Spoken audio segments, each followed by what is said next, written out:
Welcome dear students. We are going to study the living organism in a questionnaire based or objective style, the living world.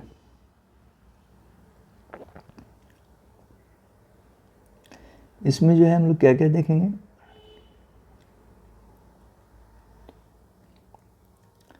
यहाँ पे सबसे पहले अगर हम देखें कि व्हाट इज़ लाइफ, यहाँ पे डिस्कस किया गया है लाइफ। तो लाइफ जो है सेल्फ रेगुलेटिंग, सेल्फ रेप्लिकेटिंग,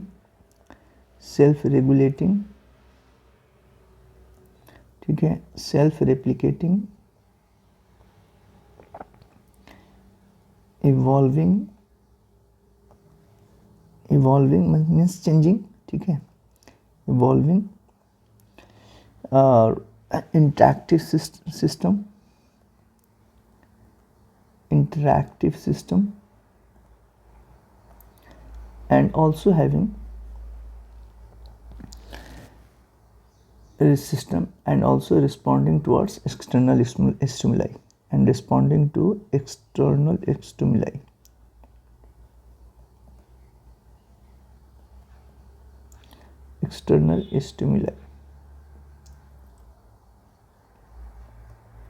हाँ देखिए, सेल्फ रेगुलेट कर लेगा, ठीक है।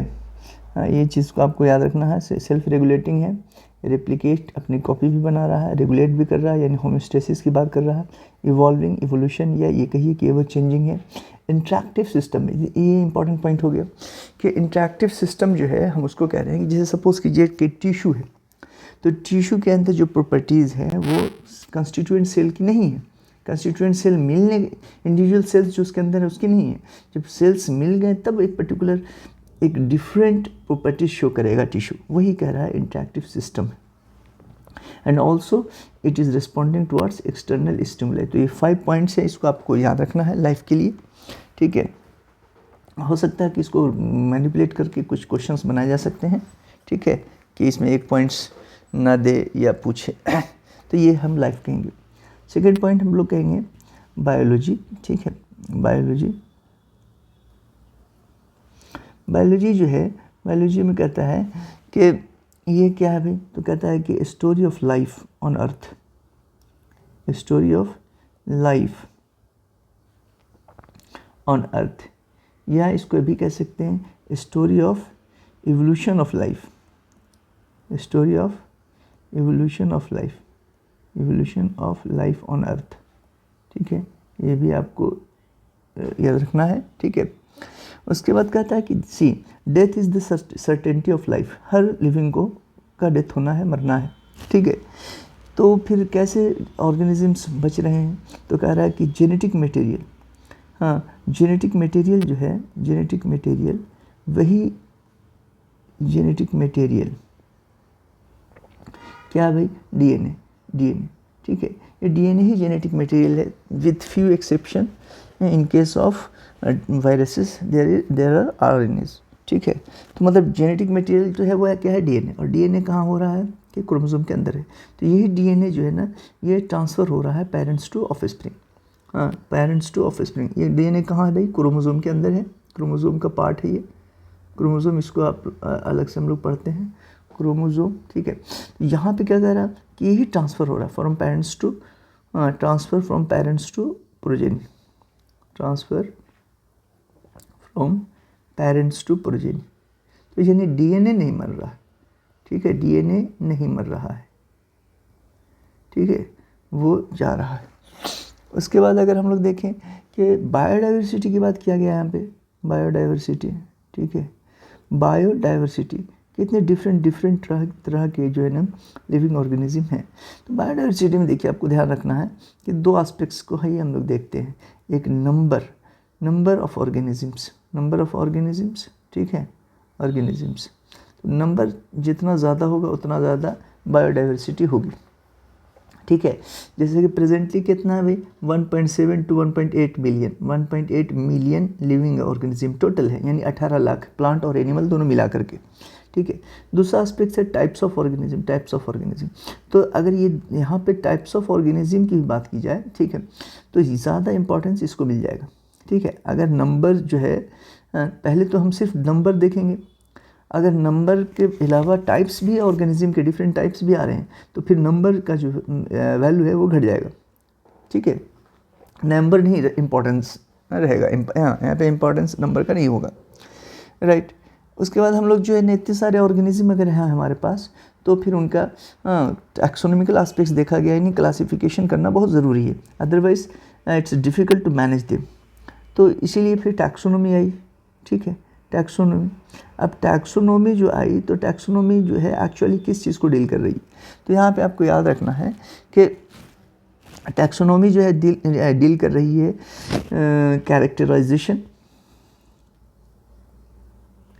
कैरेक्टराइजेशन, ठीक है, उसकी मतलब और उसके बाद जो है आइडेंटिफिकेशन, हम आइडेंटिफाई कर सकेंगे, identification, classification and then nomenclature, ठीक है, देन नोमेनक्लेचर। ये ज़रूरी है कि हम इतने सारे लिविंग ऑर्गेनिज्म को हैंडल कर सकें इनकी बेसिस पे। तो ये जो है ना, यस, ये टैक्सोनॉमिकल एस्पेक्ट्स में बेसिस यही हुई, ठीक है। और इनकी जो हायरार्की हुई, टैक्सोनॉमिकल कैटेगरी बनी, ठीक है, टैक्सोनॉमिकल कैटेगरी कहेंगे या हायरार्की कहेंगे। हायरार्की क्या क्या है भाई, वो है क्या, किंगडम है, ठीक है।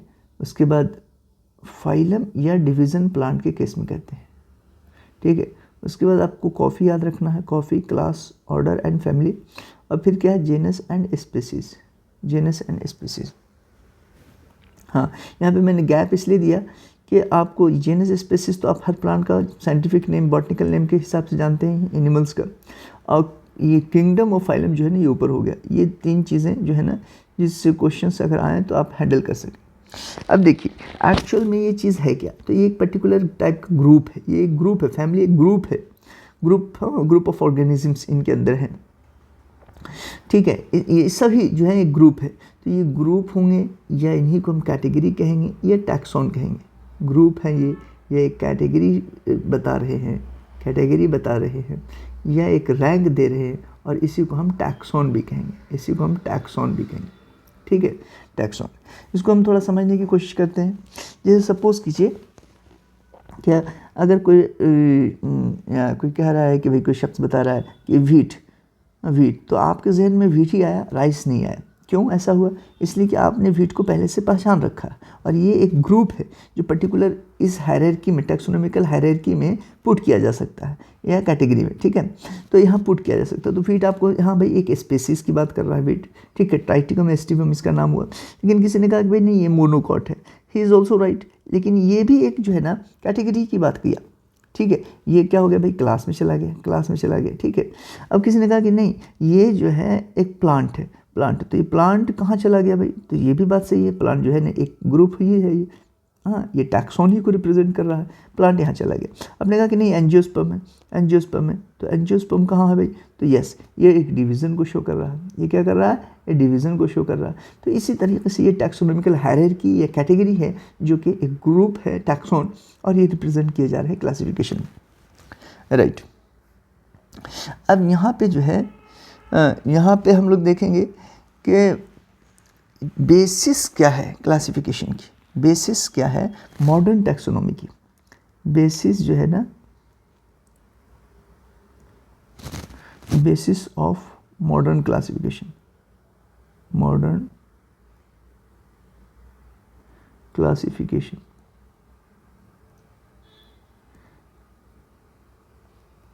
ठीक है। तो यहाँ पे आप देखोगे कि एक्सटर्नल फीचर्स, जिसको आप मॉर्फोलॉजी कहते हैं, एक्सटर्नल फीचर्स, हाँ, मॉर्फोलॉजी, हाँ, इंटरनल फीचर जिसको एनाटॉमी कहेंगे आप, ये दिस आर द बेसिस। उसके बाद स्ट्रक्चर ऑफ सेल्स की बात की जाती है, स्ट्रक्चर ऑफ सेल्स, ठीक है। उसके बाद जो है ना, ये 2-3 एस्पेक्ट्स हुए। अब देखिए यहाँ पे कह रहा है कि डेवलपमेंटल प्रोसेसेस की भी बात करेंगे हम लोग, हाँ, मॉडर्न बेसिस में हम लोग, मॉडर्न क्लासिफिकेशन का जो बेसिस होगा, डेवलपमेंटल प्रोसेसेस भी, डेवलपमेंटल प्रोसेसेस। अब डेवलपमेंटल प्रोसेसेस क्या होंगे, देखिए, एक तो एम्ब्रायोलॉजी होगी, हाँ, कि यंग वन जो है कैसे कैसे डेवलप कर रहा है। अब आफ्टर बर्थ क्या होगा कि वो उसके साथ भी जो है ना फेजेस आते हैं, यंग स्टेज, एडल्ट स्टेज, हाँ, तो ये और क्या बोलते हैं सेनेसेंस या एजिंग, ये डेवलपमेंटल प्रोसेस है, इसको भी कंसिडर किया जा रहा है मॉडर्न क्लासिफिकेशन, ठीक है। और लास्ट पॉइंट जो है ना, ये भी हम बहुत इंपॉर्टेंट मानेंगे कि इकोलॉजिकल इन्फॉर्मेशन उसका होना चाहिए। इकोलॉजिकल इन्फॉर्मेशन भी उसका है, दिया जाए, ठीक है, तभी ये बेसिस होगी। अब इकोलॉजिकल इन्फॉर्मेशन समझिए कि ये प्रोड्यूसर है या कंज्यूमर है या डिकम्पोजर है, तो ये कुछ ना कुछ यहाँ इन्फॉर्मेशन तो इसका होना ही होना है, ठीक है। तो ये एस्पेक्ट्स हैं। अब इसको जो है ना हम, हाँ, इसको हम लोग इम्पोर्टेंस देंगे कि इकोलॉजिकल इन्फॉर्मेशन जो है ना, प्रोड्यूसर, कंज्यूमर, डिकम्पोजर्स, क्या है ये, और डेवलपमेंटल प्रोसेसेस, एक एम्ब्रायोलॉजी होगी, फिर आफ्टर बर्थ यंग स्टेज है, एडल्ट स्टेज है, और सिटिजन्स, ठीक है, राइट। तो ये एस्पेक्ट्स आपको याद रखना है। उसके बाद हम लोग देखेंगे कि एक, हाँ, टैक्सोनॉमी जो था, यस, टैक्सोनॉमी के साथ हम लोग ने एक चीज़ और देखना था टैक्सोनॉमी के साथ, वो है systematics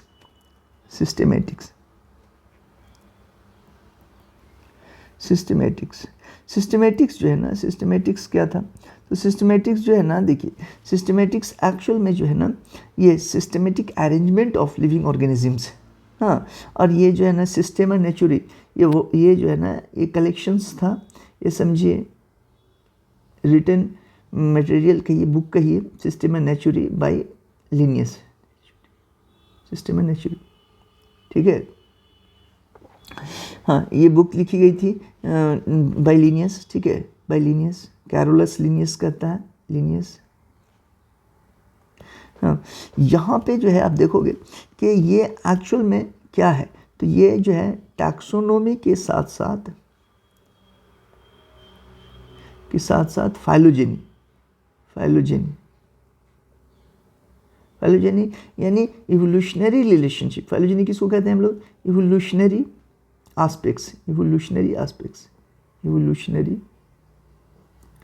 aspects of an organism, aspects देखा जाएगा, ठीक है, इसी को हम फाइलोजेनी कहते हैं।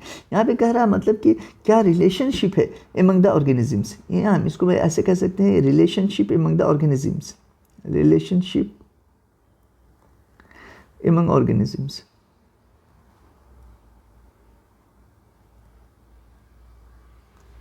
Among organism. तो ये चीज़ जो है ना, यस, ये फाइलोजेनी, ये चीज़ सिस्टमेटिक्स में बात आ रही है, राइट। हाँ, अब हम लोग ये कुछ एस्पेक्ट्स जो है ना टैक्सोनॉमी के एस्पेक्ट्स को देखें ऐसे कि देखिए, ऐसे क्वेश्चन की शक्ल में ये इंपॉर्टेंट पॉइंट्स हो सकता है, ठीक है, कि अगर ये कहें कि which of the following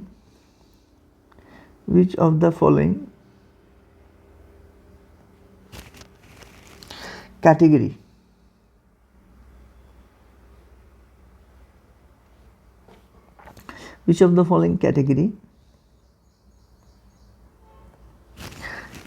in plants have both vegetative and reproductive features, have both vegetative as well as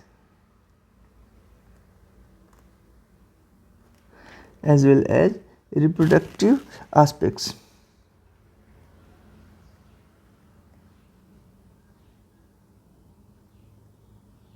हाँ, ये क्वेश्चन थोड़ा सा ध्यान देना आपको कि कौन सी कैटेगरी में दोनों ही फीचर्स की बात की जा रही है। तो आपको ऑप्शंस जो दिए जा रहे हैं, सपोज कीजिए कि क्लास है, ऑर्डर है, फैमिली है, हाँ, जीनस है, तो इसका करेक्ट आंसर जो है हम लोग देखेंगे, यस, इसका करेक्ट आंसर जो है ना फैमिली होगा, हाँ, करेक्ट आंसर फैमिली। ये आपको ये चीज़ याद रखना हो। अब देखिए दूसरा एस्पेक्ट अगर हम देखें कि ऑर्डर की अगर बात करें तो यहाँ पे कौन सी फीचर्स को इम्पोर्टेंस दिया जा रहा है, ठीक है, तो यहाँ पे जो है ना ऑर्डर में फ्लोरल कैरेक्टरिस्टिक को, हाँ, फ्लोरल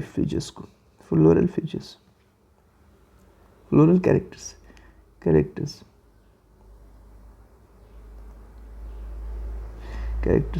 ठीक है। हाँ, जैसे कि इसमें हम लोग देखा जाता है सोलेनेसिया और कॉन्वॉल्वुलेसी जो है, पॉलीमोनियल्स इसका बेस्ट एग्जांपल है कि पॉलीमोनियल्स की अगर ख़ास हम बात करें, पॉलीमोनियल्स, हाँ ये ऑर्डर है। अब यहाँ पे एक्चुअल में क्या है भाई, तो सोलेनेसी और कॉन्वॉल्वुलेसी को मिला दिया है। कॉन्वॉल्वुलेसी बेसिस क्या है, फ्लोरल एस्पेक्ट्स, ठीक है, इसलिए ऑर्डर को आपको याद रखना। अब लास्ट पॉइंट जो है इस चैप्टर का है वो क्या है, taxonomical aids. Taxonomical aids, taxonomical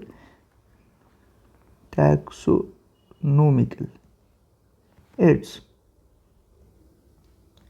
हाँ, तो यहाँ पे देखिए बहुत सारे टैक्सोनॉमिकल एड्स हैं। भाई टैक्सोनॉमिक क्यों एड्स की क्यों ज़रूरत पड़ गई, तो यहाँ पे हम लोग ऑर्गेनिज्म को, प्लांट हो चाहे एनिमल्स हो चाहे दूसरे ऑर्गेनिजम्स हैं, उनको हम पहचान सकें, उनका डिफरेंट यूजेस जो है ना, हम लोग जैसे ये एग्रीकल्चर है, फॉरेस्ट्री है, इंडस्ट्री है, वहाँ पे हम देख सकते हैं कि हमारे बायो रिसोर्सेज या डाइवर्सिटीज़ क्या हैं। इसीलिए यहाँ पे ख़ास तौर पे आइडेंटिफिकेशन ऑफ ऑर्गेनिज्म है, जिसकी वजह कर हम लोग ये रियली में रिक्वायर क्या करता है, इंटेंसिव स्टडी रिक्वायर्स करता है, और कहेंगे कि फील्ड स्टडी भी यहाँ पे ज़रूरी होती है। तो सबसे पहले हम टैक्सोनॉमिक एड्स में हर्बेरियम देखते हैं। हर्बेरियम हम लोग थोड़ा सा फास्ट पढ़ लेंगे। हर्बेरियम, हाँ हर्बेरियम देखिए, हर्बेरियम क्या है, हर्बेरियम एक शीट होती है, वाइट पेपर की शीट होती है, जिसका साइज़ जो है 41 इंटू 29 सेंटीमीटर होता है, ठीक है, इतना सेंटीमीटर होता है।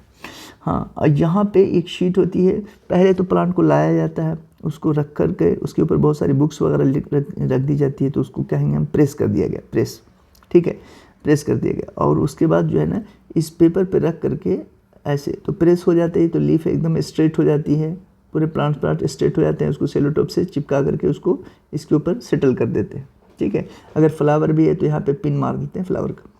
अब यहाँ पे लोअर राइट कॉर्नर में हम लोग क्या क्या करते हैं, यहाँ पे हम date of collection, place of collection, ठीक है, प्लेस ऑफ कलेक्शन करते हैं। उसके बाद लोकल नेम, इंग्लिश नेम और साइंटिफिक नेम, ठीक है। उसके बाद जो है ना फैमिली यहाँ पे पुट करते हैं, ठीक है, फैमिली, ये आपको याद रखना है, फैमिली को पुट करते हैं।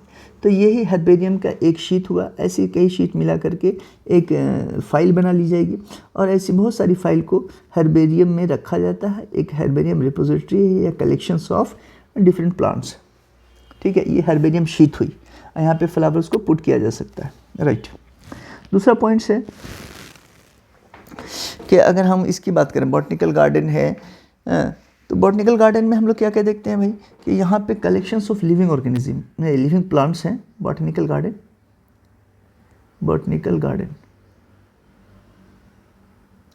यहाँ पे कलेक्शंस ऑफ डिफरेंट प्लांट्स हैं। पर्पस क्या है भाई, फॉर रेफरेंस पर्पस है, स्टडी पर्पस है, ठीक है, आइडेंटिफिकेशन पर्पस है। तो बॉटनिकल गार्डन में हम लोग जो है ना collections of different life plants की यहाँ पर रखते हैं, collections of plants for various purposes, study purposes, identification purposes. यहाँ पे इंपॉर्टेंट पॉइंट है कि प्लांट्स के ऊपर दो चीज़ें मेंशन की जाती हैं, दो चीज़ें। एक एकदम इसको अच्छे से याद रखना, ये क्वेश्चंस आने के चांसेस हैं कि साइंटिफिक नेम या बॉटनिकल नेम कहेंगे, साइंटिफिक नेम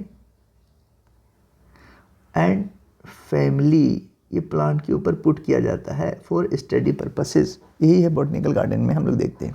सबसे ज़्यादा फेमस बॉटनिकल गार्डन जो है वो है क्या, कौन है भाई, रॉयल बॉटनिकल गार्डन क्यू में है। रॉयल बॉटनिकल गार्डन क्यू का, royal botanical garden Q, London,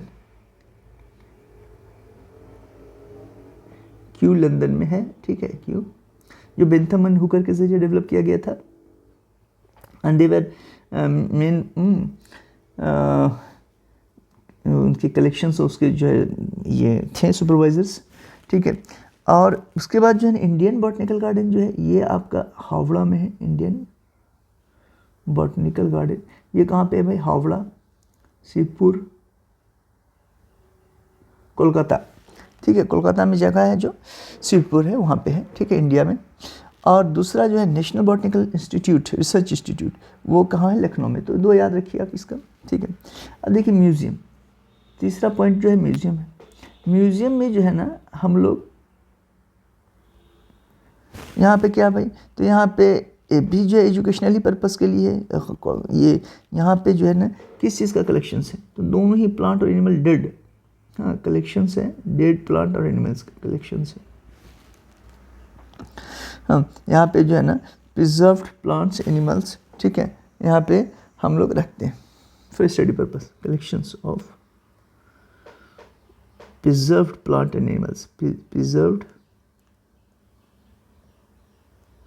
preserved plants या एनिमल्स, ठीक है।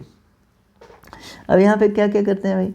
यस, हाँ वो जो है एंटी फंगल यूज़ करते हैं कि भाई अब ये हो उसमें कोई ये ना लगे, क्या नाम है, फंगस वगैरह उसको ख़राब ना करे स्पेसिमेन को।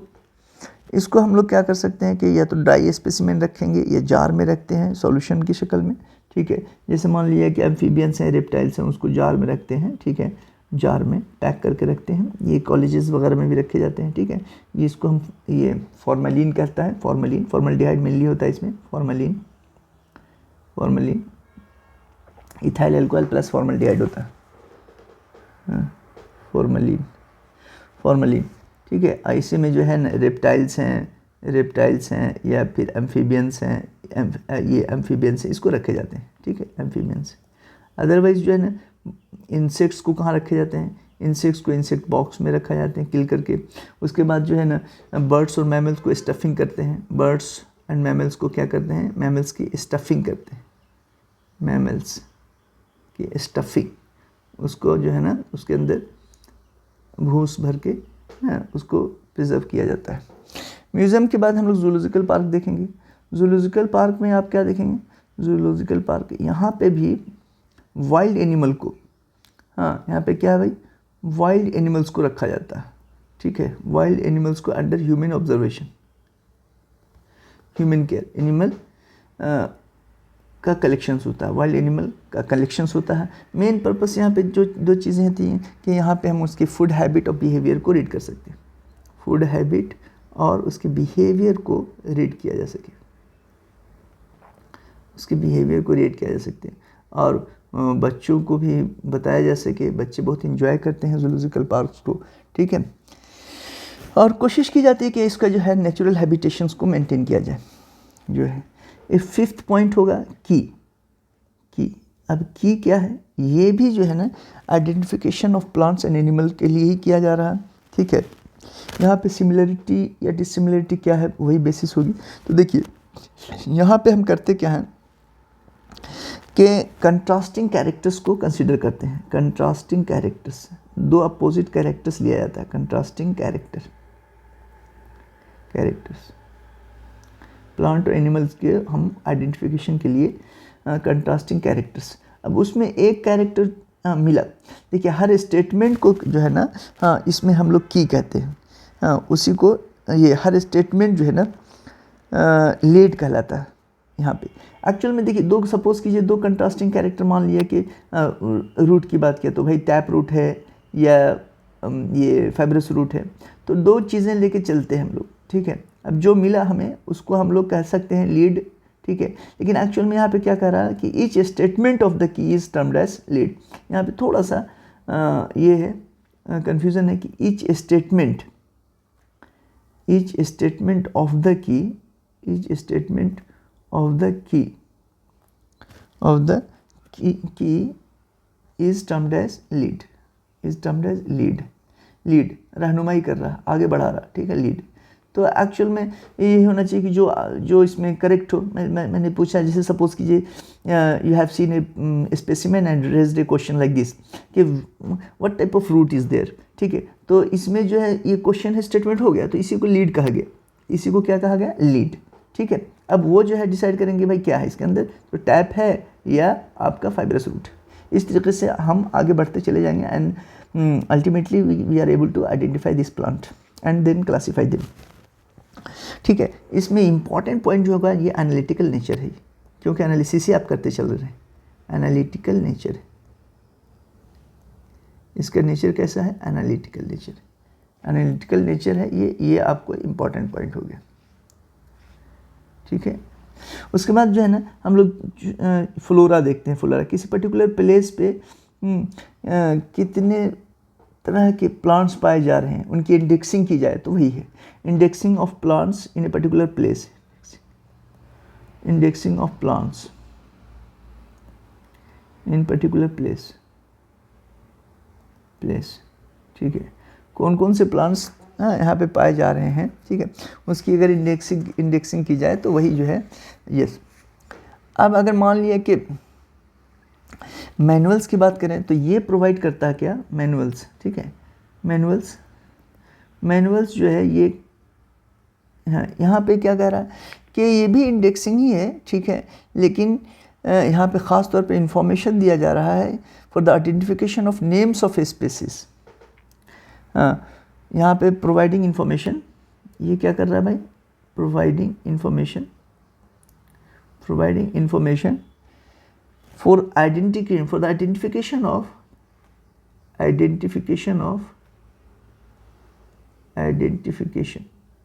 हाँ, फॉर द आइडेंटिफिकेशन ऑफ